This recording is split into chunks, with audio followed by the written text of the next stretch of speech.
હરિ ઓમ. ઓમ શ્રી ગણેશાય નમઃ. ઓમ શ્રી સામ સદાશિવાય નમઃ. અધ્યાય 2, 3 અને 4.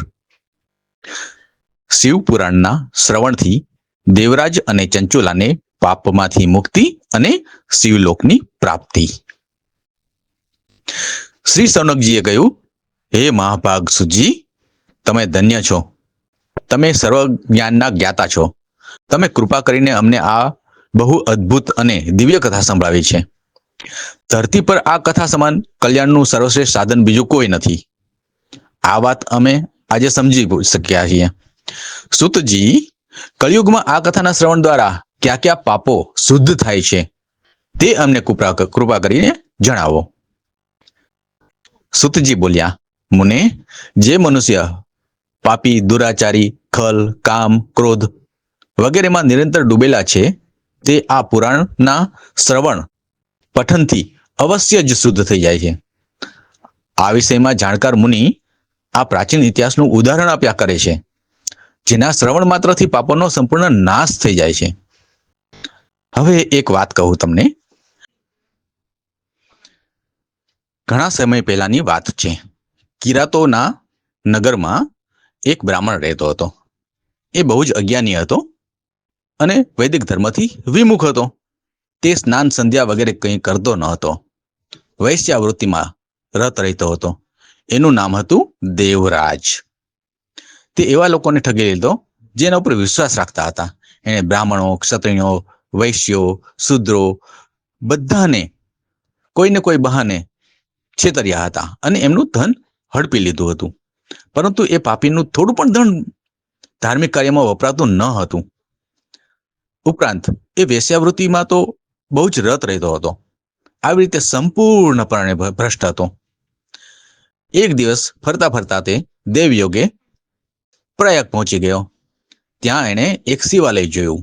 આ શિવાલયમાં સંત મહાત્માઓ ભેગા થયા હતા. દેવરાજે તે શિવાલયમાં ધામા નાખ્યા, પરંતુ તે જ અરસામાં તેને તાવ આવી ગયો. એ તાવથી એને ખૂબ જ વેદના થવા લાગી. હવે ત્યાં તે શિવ મંદિરમાં એક બ્રાહ્મણ દેવતા કથાકાર શિવ પુરાણની કથા સંભળાવી રહ્યા હતા. તાવમાં પડેલા દેવરાજ બ્રાહ્મણે પેલા કથાકારની કથા શિવકથાને નિરંતર સાંભળ્યા કરી. 1 માસ સુધી તે તાવમાં તરફડતો રહ્યો અને છેવટે મરી ગયો. યમરાજના દૂતો આવ્યા અને એને પાસોમાં જકડીને બળજબરીથી યમલોકમાં લઈ ગયા. એટલામાં જ શિવલોકથી શિવના પાર્ષદો આવ્યા. આ પાર્ષદો કેવા હતા? હાથમાં ત્રિશૂલ હતા, અંગો પર ભસ્મ ચોળેલી હતી અને રુદ્રાક્ષની માળાઓ એમના ગળામાં શોભતી હતી. આ બધા પાર્ષદો એકી સાથે યમનગરીમાં ગયા અને યમરાજના દૂતોને મારી મારીને દેવરાજને એમની ચુંગાલમાંથી છોડાવી લીધો. એમની પાસે અદ્ભુત વિમાન હતું. એમાં બેસાડીને જ્યારે એ શિવ પાર્ષદો કૈલાસ જવા રવાના થયા, એ સમયે યમપુરીમાં બહુ મોટો કોલાહલ થયો. આ કોલાહલ સાંભળીને ધર્મરાજ પોતાના ભવનમાંથી બહાર આવ્યા.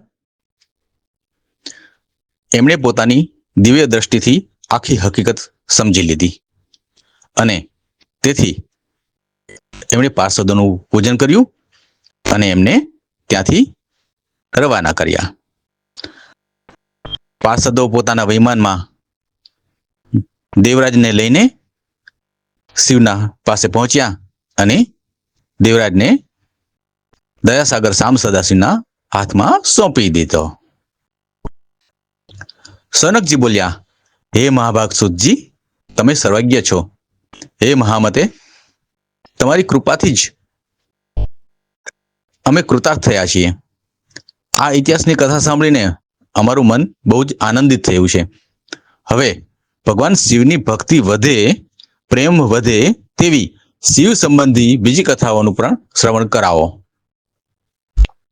શ્રી સિદ્ધજી બોલ્યા, સૌનક, સાંભળો. હું તમારી સામે અત્યંત ગોપનીય ગૂઢ કથા વસ્તુનું વર્ણન કરીશ, કેમ કે તમે શિવ ભક્તોમાં અગ્રગણ્ય છો અને વેદદાતાઓમાં શ્રેષ્ઠ છો. સમુદ્રની પાસેના પ્રદેશમાં વાસ્કલ નામે એક ગામ છે. ત્યાં વૈદિક ધર્મથી વિમુખ બ્રાહ્મણ દ્વિજો નિવાસ કરતા હતા. બધા જ દુષ્ટ હતા. એમના મન દૂષિત થયેલા હતા. વિષય ભોગોમાં વ્યસ્ત હતા. એમને દેવતાઓ પર વિશ્વાસ નહોતો, ભાગ્ય ઉપર પણ વિશ્વાસ નહોતો. એ સૌ કુટિલ વૃત્તિવાળા હતા. તેઓ ખેતી કરતા અને જાત જાતના ઘાતક હથિયારો રાખતા. વ્યભિચારી હતા. ખલ કરતા, જ્ઞાન અને વૈરાગ્ય નું સેવન કરતા ન હતા. આ બધા પશુ વૃત્તિવાળા હતા. વિચાર કરો કે જ્યાં દ્વિજો આવા હોય તો બીજા વર્ણનો તો પૂછવું જ શું.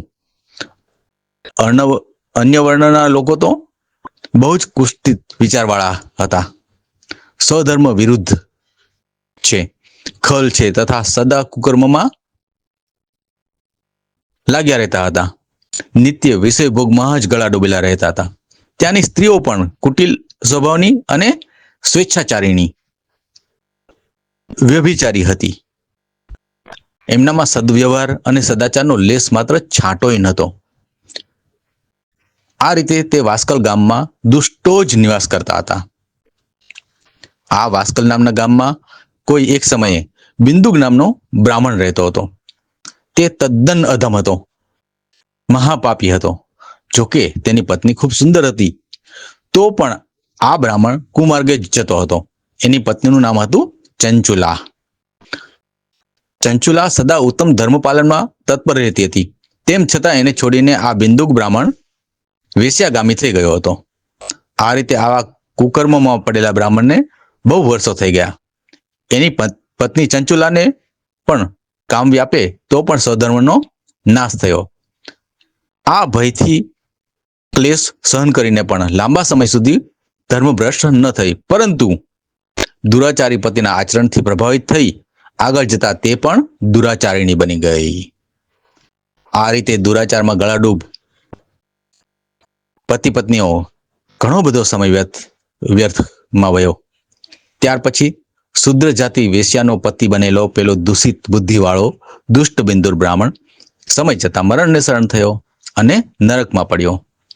ઘણા દિવસો સુધી નરકમાં દુઃખો ભોગવીને તે મૂઢ બુદ્ધિ પાપી વિંધ્ય પર્વત પર પિશાચ થયો. આ બાજુ પેલે દુરાચારી બ્રાહ્મણ પતિ બિંદુકના મરણ પછી પેલી ચંચુલા ઘણો સમય પોતાના પુત્રોની સાથે ઘરમાં રહેવા લાગી. એક દિવસે દેવયોગે કોઈ પુણ્ય પર્વ આવ્યું ત્યારે ચંચુલા ભાઈ બંધુઓ સાથે ગોકર્ણ ક્ષેત્રમાં ગઈ.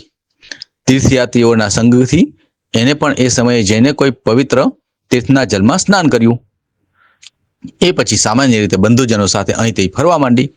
ફરતા ફરતા તે એક દેવ મંદિરમાં ગઈ. ત્યાં એક દૈવજ્ઞ બ્રાહ્મણના મુખે ભગવાન શિવની પવન પવિત્ર અને મંગલકારિણી ઉત્તમ પૌરાણિક કથા સાંભળી. કથાવાચક બ્રાહ્મણ કહી રહ્યા હતા કે જે સ્ત્રીઓ પરપુરુષો સાથે વ્યભિચાર કરે છે તે મરણ પછી જ્યારે યમલોકમાં જાય છે ત્યારે યમના દૂત એમના ગુપ્તાંગોમાં તપેલા લોખંડના ગોળા ઘુસાડી દે છે. પૌરાણિક બ્રાહ્મણના મુખેથી આ વૈરાગ્ય વધારનાર કથા સાંભળીને ચંચુલા ભયથી વ્યાકુળ થઈ અને ધ્રુજવા લાગી. જ્યારે કથા પૂરી થઈ અને અન્ય શ્રોતાઓ ત્યાંથી બહાર જતા રહ્યા ત્યારે તે ભયભીત ચંચુલા એકાંતમાં શિવપુરાણની કથા વાંચનાર બ્રાહ્મણ દેવતાની પાસે ગઈ અને કહેવા લાગી, હે બ્રાહ્મણ, હું મારો ધર્મ જાણતી નથી, તેથી મારાથી ઘણો દુરાચાર થયો છે. હે સ્વામીન, મારા ઉપર કૃપા કરો અને મારો ઉદ્ધાર કરો. આજે તમારો વૈરાગ્ય રસથી ઓતપ્રોત થઈ ઉપદેશ સાંભળીને મને બહુ ભય લાગવા માંડ્યો છે. હવે મને સંસાર પ્રત્યે વૈરાગ્ય થયો છે. હું મૂઢ ચિત્તવાળી પાપીણી સ્વયંને ધિક્કારું છું. હું સર્વથા નિંદાને યોગ્ય છું. આમ કહી ચંચુલાએ બ્રાહ્મણને કહ્યું, હે બ્રહ્મદેવ, તમે જ મારા ગુરુ છો, તમે જ મારા માતા, તમે જ મારા પિતા છો. તમારા શરણે આવેલી મને દિન અબળા જાણીને તમે જ મારો ઉદ્ધાર કરો. સુતજી કહે છે, શૌનક, આ રીતે ખેદ અને વૈરાગ્યથી યુક્ત થયેલી ચંચુલા બ્રાહ્મણ દેવતાના ચરણોમાં આળોટી પડી. ત્યારે તે બુદ્ધિમાન બ્રાહ્મણે કૃપાપૂર્વક એને ઉઠાડી અને આ પ્રકારે કહેવા લાગી, હે નારી, સૌભાગ્યની વાત છે કે ભગવાન શંકરની કૃપાથી શિવપુરાણની આ વૈરાગ્યયુક્ત કથા સાંભળીને તમે સમયસર ચેતી ગયા છો. હે બ્રાહ્મણ પત્ની, તું ડર નહીં. ભગવાન શિવના ચરણ શરણમાં જા. શિવની કૃપાથી બધા પાપ તત્કાળ નષ્ટ થઈ જાય છે. હું તને ભગવાન શિવની કીર્તિ કથાથી યુક્ત એ પરમ વસ્તુનું વર્ણન કરીશ. જેથી હે બ્રાહ્મણ પત્ની, માટે તું તારા મનને વિષયોમાંથી દૂર કર અને ભગવાન શંકરની આ પરમ પાવન કથાનું શ્રવણ કર. પરમાત્મા શંકરની આ કથાનું શ્રવણ કરવાથી તારા ચિત્તની શુદ્ધિ થશે અને આનાથી જ તને મોક્ષની પ્રાપ્તિ થઈ જશે. જે નિર્મળ ચિત્તથી ભગવાન શિવના ચરણ વંદનોનું ચિંતન કરે છે એની એક જ જન્મમાં મુક્તિ થઈ જાય છે. આ હું તને સદન સત્ય કહું છું. સુતજી કહે છે, શૌનક, આટલું કહીને તે શ્રેષ્ઠ શિવભક્ત બ્રાહ્મણ ચૂપ થઈ ગયા. એનું હૃદય કરુણા દયાથી આર્દ્ર ભીનું થઈ ગયું અને એ શુદ્ધ ચિત્ત મહાત્મા ભગવાન શિવના ધ્યાનમાં મગ્ન થઈ ગયા. ત્યાર પછી બિંદુક બ્રાહ્મણની પત્ની ચંચુલા મનમાં ને મનમાં પ્રસન્ન થઈ ગઈ અને એની આંખોમાં હર્ષના અશ્રુ છલકાઈ આવ્યા. એ બ્રાહ્મણ પત્ની ચંચુલા હર્ષથી હૃદયપૂર્વક તે શ્રેષ્ઠ બ્રાહ્મણના પગમાં પડી ગઈ અને હાથ જોડીને બોલી, હું કૃતાર્થ થઈ ગઈ. ત્યાર પછી ઉઠીને ઉત્તમ બુદ્ધિવાળી તે સ્ત્રી પોતાના પાપને કારણે ભયભીત હતી ને શિવભક્ત બ્રાહ્મણને હાથ જોડીને કહેવા લાગી, હે બ્રાહ્મણ દેવ, શિવભક્તોમાં શ્રેષ્ઠ, આપ ધન્ય છો, પરમાર્થ દર્શી છો, આપ સદા પરોપકારમાં લાગ્યા રહો છો, તેથી શ્રેષ્ઠ સાધુ પુરુષોમાં પ્રશંસાને યોગ્ય છો. હું નરકના સમુદ્રમાં પડી રહી છું, આપ મારો ઉદ્ધાર કરો. પૌરાણિક અર્થતત્વથી સભર જે સુંદર શિવપુરાણની કથાને સાંભળીને મારા મનમાં સંપૂર્ણ વિષયો પ્રત્યે વૈરાગ્ય ઉત્પન્ન થયો છે. એ જ આ શિવપુરાણ સાંભળવા આ સમયે મારા મનમાં હું બહુ જ શ્રદ્ધા પ્રગટ થઈ છે. સુતજી કહે છે, આવું કહીને હાથ જોડીને બ્રાહ્મણ દેવતાને અનુગ્રહ પ્રાપ્ત કરીને ચંચુલાએ શિવપુરાણની કથાનું શ્રવણ કરવાની ઈચ્છા મનમાં રાખીને તે બ્રાહ્મણ દેવતાની સેવામાં લાગી ગઈ. તે પછી શિવભક્તોમાં શ્રેષ્ઠ અને શુદ્ધ બુદ્ધિવાળા એ બ્રાહ્મણ દેવે એ જ સ્થાન પર એ સ્ત્રીને શિવપુરાણની ઉત્તમ કથા સંભળાવી. આ રીતે તે ગોકર્ણ નામના મહાક્ષેત્રમાં તે જ શ્રેષ્ઠ બ્રાહ્મણ પાસે તેણે શિવપુરાણની ઉત્તમ કથા સાંભળી. આ શિવકથા ભક્તિ, જ્ઞાન અને વૈરાગ્યને વધારનારી તથા મુક્તિ અપાવનારી છે. એ પરમ ઉત્તમ કથાનું શ્રવણ કરીને તે બ્રાહ્મણ પત્ની ચંચુલા એકદમ કૃતાર્થ થઈ. એનું ચિત્ત શુદ્ધ થઈ ગયું.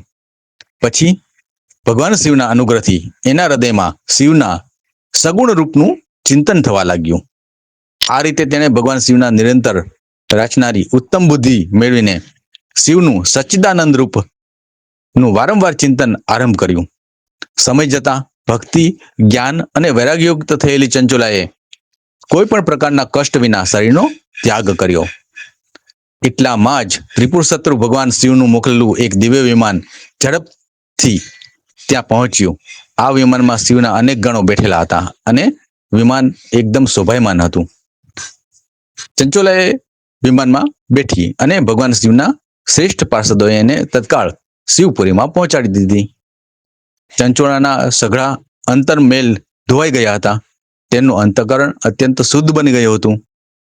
તે દિવ્યાંગના બની ગઈ હતી. એના દિવ્ય અંગો એની શોભામાં વૃદ્ધિ કરી રહ્યા હતા. એ શિવપુરીમાં પહોંચીને એણે સનાતન દેવતા ત્રિનેત્રધારી મહાદેવને જોયા, પ્રેમપૂર્વક દર્શન કર્યા. બધા જ મુખ્ય દેવતા શિવજીની સેવામાં તત્પર હતા. ગણેશજી, ભૃંગી, નંદીશ્વર, વીરભદ્રેશ્વર વગેરે પણ શિવજીની સેવામાં ખડે પગે હાજર હતા. શિવજીની અંગો કરોડો સૂર્યની જેમ પ્રકાશિત થઈ રહ્યા હતા. એમના કંઠમાં નીલચિહ્ન શોભી રહ્યું હતું. એમને 5 મુખ હતા અને દરેક મુખને 3 નેત્ર હતા. મસ્તક પર અર્ધચંદ્રકાર મુકટની શોભા અનેરી હતી. એમના ડાબા અંગમાં ડાબી બાજુએ ગૌરી દેવીને બેસાડ્યા હતા. ગૌરી દેવી પણ વીજળી જેવા પ્રકાશી રહ્યા હતા. ગૌરીપતિ મહાદેવજીની કાંતિ કપૂરની જેમ ગૌર હતી. એમનું આખું શરીર શ્વેત ભસ્મથી લેપાયમાન હતું. શરીર પર શ્વેત વસ્ત્ર શોભી રહ્યું હતું. આ પ્રકારે પરમ ઉજ્જવળ ભગવાન શંકરના દર્શન કરીને એ બ્રાહ્મણ પત્ની ચંચુલા બહુ જ પ્રસન્ન થઈ. તેને ઉતાવળે ભગવાનને વારંવાર પ્રણામ કરવા માંડી અને હાથ જોડીને તે ખૂબ જ પ્રેમ, આનંદ અને સંતોષયુક્ત થઈને અત્યંત વિનીત ભાવથી ઊભી રહી. એના નેત્રોમાંથી આનંદના અશ્રુની ધારા વહેવા લાગી તથા સંપૂર્ણ શરીર રોમાંચિત થઈ ગયું.